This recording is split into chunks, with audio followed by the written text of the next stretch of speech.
जी बेटा तो chapter number 7th ਦੇ ਵਿੱਚ ਹੀ ਜਿਹੜਾ ਸਾਡਾ ਨੈਕਸਟ ਟੌਪਿਕ ਹੈ ਇਨਹੈਂਸਡ ਫॉर ਲੂਪ। ਦੇਖੋ ਫॉर ਲੂਪ ਦਾ ਹਜੇ ਤੱਕ ਅਸੀਂ ਆਹ ਵਾਲਾ ਜਿਹੜਾ ਵਰਜਨ ਕੀਤਾ ਹੈਗਾ ਕਿ ਅਸੀਂ ਇਹਦੇ ਵਿੱਚ initialisation condition increment D increment ਇੱਥੇ ਦਿੰਦੇ ਸੈਮੀਕੋਲਨ ਪਾ ਕੇ। ਬਟ ਇਸ ਤੋਂ ਵੀ ਇੱਕ ਬੈਟਰ ਜਿਹੜੀ ਇੱਕ ਹੋਰ ਆਪਸ਼ਨ ਦੇ ਰਹੀ ਹੈ ਜਾਵਾ, ਜਿਹੜੀ ਕਿ ਜਾਵਾ ਦੇ 5.0 ਜਿਹੜਾ ਵਰਜਨ ਹੈ ਜਾਵਾ ਦਾ ਉਸ ਦੇ ਵਿੱਚ ਇੰਟਰੋਡਿਊਸ ਕੀਤੀ ਗਈ ਸੀ।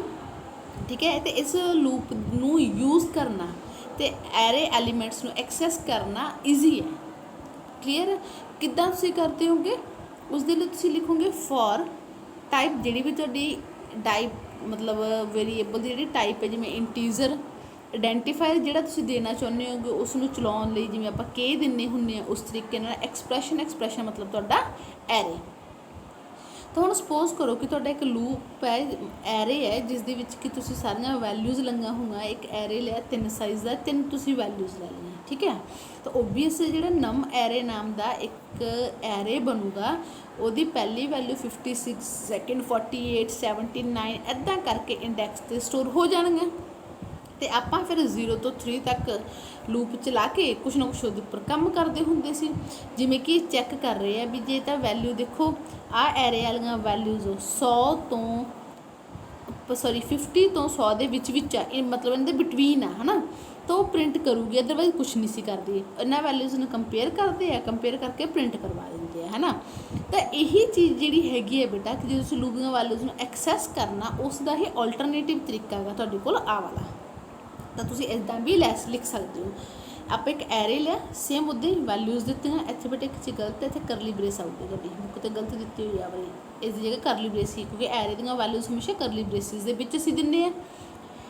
ਫਿਰ ਅਸੀਂ ਲੂਪ ਲਗਾਇਆ, ਅਸੀਂ ਡਾਇਰੈਕਟ ਲਿਖਿਆ ਇੰਟ ਕੇ, ਅਤੇ ਇੱਥੇ ਐਰੇ ਦਾ ਨਾਮ ਨਮ ਐਰੇ, ਮਤਲਬ ਜਿੰਨਾ ਉਹਦਾ ਸਾਈਜ਼ ਉਸ ਤੱਕ ਆਪਣੇ ਆਪ ਚੱਲੂਗਾ। ਅਤੇ ਫਿਰ ਉਹੀ ਕੰਡੀਸ਼ਨ ਕਿ ਜੇ ਸਾਡੇ ਕੇ ਦੀ ਜਿਹੜੀ ਵੈਲਿਊ, ਕੇ ਮਤਲਬ ਹੀ ਇੱਥੇ ਕੀ ਹੈ ਸਾਡੇ ਐਰੇ ਦਾ ਇੰਡੈਕਸ, ਉਹ ਆਪਣੇ ਆਪ ਚੱਕੂ ਸਟਾਰਟਿੰਗ ਤੋਂ।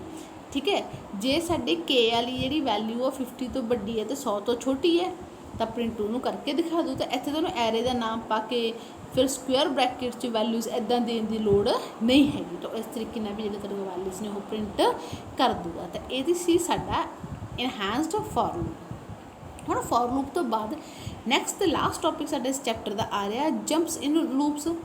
ਕਿ ਜੰਪਿੰਗ ਪਹਿਲਾਂ ਕੀ ਹੁੰਦੀ ਹੈ, ਅਸੀਂ ਆਲਰੇਡੀ C++ ਦੇ ਵਿੱਚ ਜੰਪਿੰਗ ਸਟੇਟਮੈਂਟ ਦੇ ਵਿੱਚ ਬ੍ਰੇਕ, ਕੰਟੀਨਿਊ ਅਤੇ ਥਰਡ ਗੋ ਟੂ ਕਵਰ ਕਰ ਚੁੱਕੇ ਹਾਂ। ਯਾਦ ਰੱਖਣਾ ਕਿ ਜਾਵਾ ਦੇ ਵਿੱਚ ਗੋ ਟੂ ਨਹੀਂ ਹੁੰਦਾ, ਸਿਰਫ ਬ੍ਰੇਕ ਅਤੇ ਕੰਟੀਨਿਊ ਹੀ ਅਸੀਂ ਕਰਾਂਗੇ।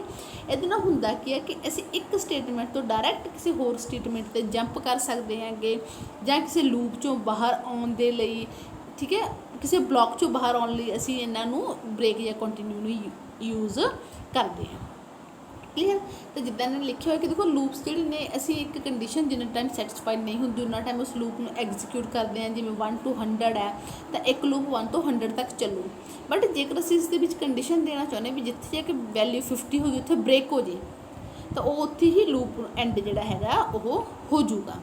ਇਸ ਤਰੀਕੇ ਨਾਲ ਅਸੀਂ ਲੂਪਸ ਨੂੰ ਯੂਜ਼ ਕਰਨਾ, ਤੁਹਾਡੇ ਜੰਪਸ ਨੂੰ ਯੂਜ਼ ਕਰਨਾ। ਜੰਪਸ ਦੇ ਵਿੱਚ ਅਸੀਂ ਬ੍ਰੇਕ ਕਰਾਂਗੇ ਜਿਵੇਂ ਕਿ ਸਵਿਚ ਦੇ ਵਿੱਚ ਆਲਰੇਡੀ ਕੀਤੀ ਹੋਈ ਸੀ, ਅਤੇ ਕੰਟੀਨਿਊ ਕਵਰ ਕਰਾਂਗੇ। ਅਤੇ ਇਹਨਾਂ ਨੂੰ ਕਵਰ ਕਰਨ ਦੇ ਲਈ ਇੱਕ ਵਾਰ ਮੈਂ ਜਿਹੜੇ ਹੈਗੇ ਤੁਹਾਨੂੰ ਸਿੰਪਲ ਬ੍ਰੇਕ ਅਤੇ ਕੰਟੀਨਿਊ ਦਾ ਮੀਨਿੰਗ ਦੱਸਦੇ ਹਾਂ ਕਿ ਬ੍ਰੇਕ ਅਤੇ ਕੰਟੀਨਿਊ ਹੁੰਦਾ ਕੀ ਹੈ।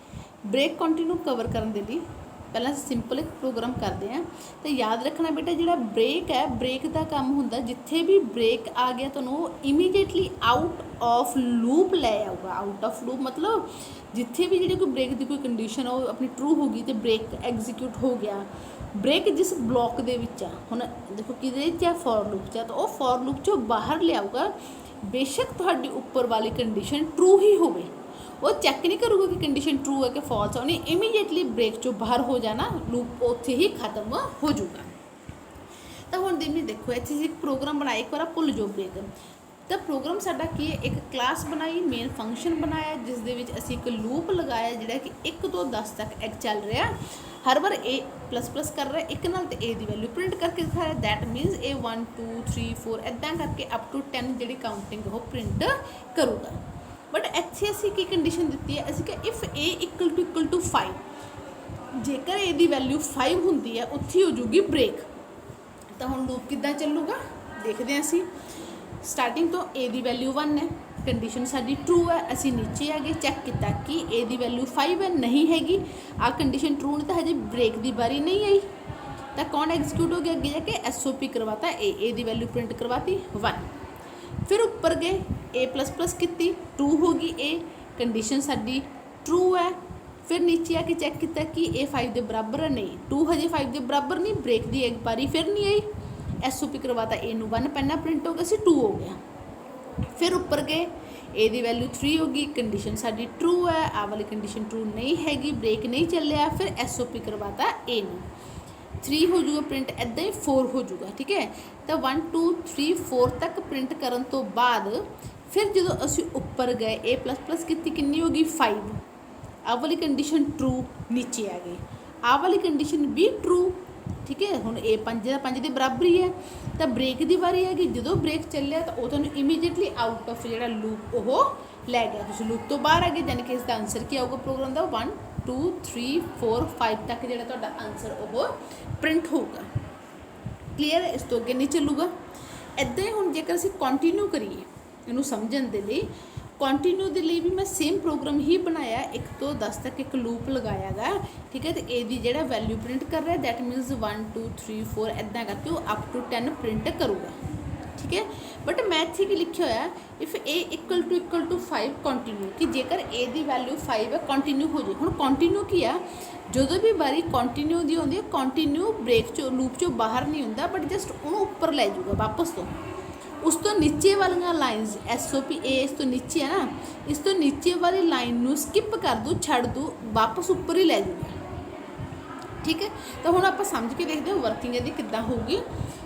असी लूप ते पहुँचे, ए दी वैल्यू 1 है, कंडीशन साडी ट्रू है, नीचे आ गए, आ वाली कंडीशन ट्रू नहीं हैगी, यानी कि कंटिन्यू की हजे बारी नहीं आई, SOP करवाता ए नू, ए दी वैल्यू 1 प्रिंट होगी, उपर चले गए, ए नू ++ किया 2, कंडीशन ट्रू, आ वाली कंडीशन फॉल्स, फिर बारी आएगी SOP ए दी 2 प्रिंट करता, फिर ऊपर गए वैल्यू 3 होगी, 3 प्रिंट कर देंगे, इदा ही 4 प्रिंट कर देंगे, 4 प्रिंट करने तो बाद जो ऊपर गए वैल्यू 5 बनाई असी, है ना, वैल्यू होगी साडी 5, आ वाली कंडीशन ट्रू, नीचे आए आ कंडीशन भी ट्रू होगी, तो कि बारी आएगी हुण कंटिन्यू की, जो कंटिन्यू की टर्न आई कंटिन्यू नूं उपर लै गया, असी 1 2 3 4 तक प्रिंट करा चुके सी।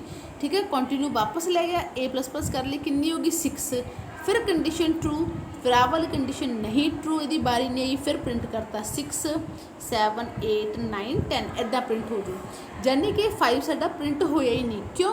क्योंकि जिथे कि 5 वाली कंडीशन ट्रू होई, असी कंटिन्यू किया तो कंटिन्यू नूं उपर लै गया, अपने तो नीचे वाली लाइन जी सी उन्हें स्किप करती, छड्डती, उन्होंने प्रिंट होने ही नहीं दिता। क्लीयर? तो हुण जेकर असीं कवर करिए बेटा इस टॉपिक नूं, तो तुसीं की लिखोगे कि ब्रेक ते कंटिन्यू की है, ब्रेक ते कंटिन्यू दोनों ही जंपिंग स्टेटमेंट्स ने, तुहाडे किसी ब्लॉक चों किसी लूप चों जंप करन दे लई असीं इन्हां नूं हैल्प करदे हां, मतलब इन्हां नूं यूज़ करदे हां। ये कंट्रोल नूं इमीडिएटली इन्हां चों बाहर लै जांदा कौन? ब्रेक। जिथे ब्रेक की टर्न आउंदी है ब्रेक लूप चों बाहर आ जाता, बेशक उपर जिहड़ी तुहाडी कंडीशन है ट्रू ही होवे, ठीक है, पर कंटिन्यू बाहर नहीं जाता, एक बार अपने तो नीचे वाली लाइन्स नूं स्किप कर दूँ, कंट्रोल नूं उपर लै जाता है। यही डिफरेंस है दोनों के विच। हुण बैक टू तुहाडी बुक के अकॉर्डिंग जेकर असीं इन्हां नूं कवर करिए तो पहलां तो तुसीं इन्हां दोनों बारे ही लिखोगे कि ब्रेक ते कंटिन्यू किद्दां किद्दां काम किया जाता। तो असली डेफिनेशन दित्ती हुई है कि ब्रेक जिहड़ा इमीडिएटली लूप नूं टर्मीनेट कर दूँ, बट कंटिन्यू जिहड़ा हैगा वो स्किप कर दिंदा अपने तो नीचे वाली स्टेटमेंट नूं, नैक्सट इटरेशन चलाउणी शुरू कर दिंदा। कंटिन्यू किद्दां यूज़ करते? कंटिन्यू लिख के सैमीकोलन, ब्रेक नूं यूज़ करन दे लई ब्रेक लिख के सैमीकोलन, इस तरीके नाल तुसीं यूज़ करोगे। नैक्सट पुत्त, इस तो नैक्सट जो तुहाडा टॉपिक है वो है तुहाडा लेबल्ड लूप।